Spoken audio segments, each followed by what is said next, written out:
Friends, Bajaj CT100 clutch பிளேட்டை எப்படி மாற்றுறதுன்னு பார்க்கலாம் வாங்க. புது கிளச் பிளேட் பிரிச்சுக்கலாம். வந்துடணும்.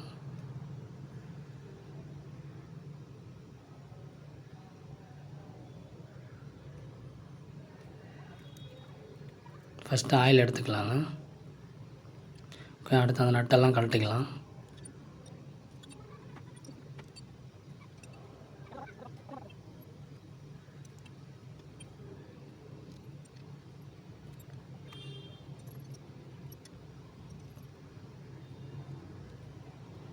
அடுத்து அந்த டோரை கழட்டிடலாம். கழட்டிட்டு அந்த ஸ்க்ரூவை, அந்த 3 ஸ்க்ரூவை கழட்டிக்கலாம் தட்டி.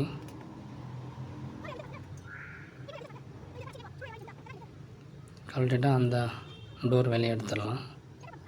அந்த நட்டை வந்து தட்டி கழட்டிக்கலாம். அதை பொறுமையாக வெளியே எடுத்துடலாம். அடுத்து இந்த 6 ஸ்க்ரூவை ஒன்று ஒன்றா கழட்டி வெளியே எடுத்துடலாம்.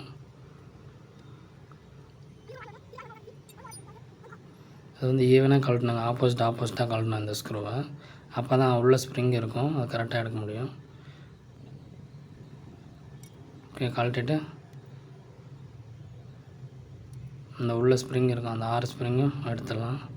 அந்த லாக் போட்டு 19 சைஸ் ஸ்பேண்டர் வச்சு லூஸ் பண்ணி விட்டுடலாம். கழட்டி நார்மல் கிளச் பிளேட்டை வெளியே எடுத்துகிட்டு இந்த புது கிளச் பிளேட்டை ஒன்று ஒன்றா இன்சர்ட் பண்ணிக்கலாம். ஃபஸ்ட்டு கிளச் பிளேட்டு, அதுக்கப்புறமா ஸ்டீல் பிளேட்டு, அதுக்கப்புறம் கிளச் பிளேட்டு, அதுக்கப்புறம் ஸ்டீல் பிளேட்டு, அதுக்கப்புறம் கிளச் பிளேட்டு, அதுக்கப்புறம் ஸ்டீல் பிளேட்டு. மொத்தம் 5 பிளேட் வருங்க. ஓகே, அப்படியே இன்சர்ட் பண்ணிக்கலாம். 4 உள்ளே வரும், 1 வந்து வெளியே மாட்டுற மாதிரி இருக்கும். ஓகே, அடுத்த ஸ்ப்ரிங்கெல்லாம் வச்சுட்டு அந்த நட்டு போட்டு 6 நட்டு போட்டு விட்டுடலாம். வாஷர் போட்டு ஆப்போசிட்டாக அதே மாதிரி டைட் பண்ணணும். அப்போ தான் அது கரெக்டாக சீட்டிங் ஆகும். ஓகே, இப்போ அந்த சென்டர் நட்டு போட்டு விட்டுடலாங்க. நல்லா ஃபுல் டைட் பண்ணிக்கலாம்.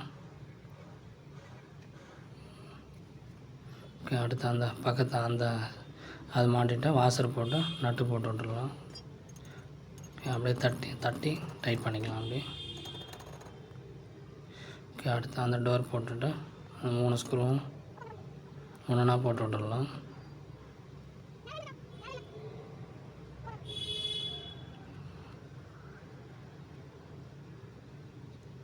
அதே மாதிரி தட்டி டைட் பண்ணி விட்டுடலாம் லைட்டாக. ஓகேங்க, முடிஞ்சு. ஆயில் ஃபில்டரை க்ளீன் பண்ணி மாட்டிடலாம் அதே மாதிரி. ஓகே, முடிச்சாச்சு. அடுத்து ஃபைனலாக வந்து டோர் போட்டுடலாம். டோர் போட்டு கரெக்டாக அந்த பக்கம் ஷேக் பண்ணி லைட்டாக தட்டினோன்னா டைட் ஆகிரும். அதுக்கப்புறம் ஒரு நட்டாக போட்டு விட்டுடலாம். எல்லா நட்லையும் டைட் பண்ணிக்கலாம்.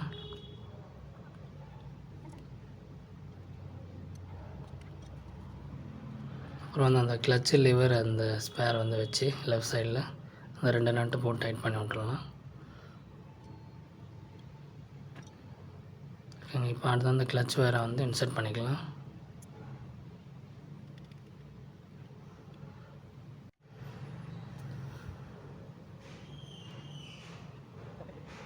அதை மாட்டிட்டு ஸ்பேனர் எடுத்து 12-13 ஸ்பேனர் எடுத்து டைட் பண்ணிக்கலாம்.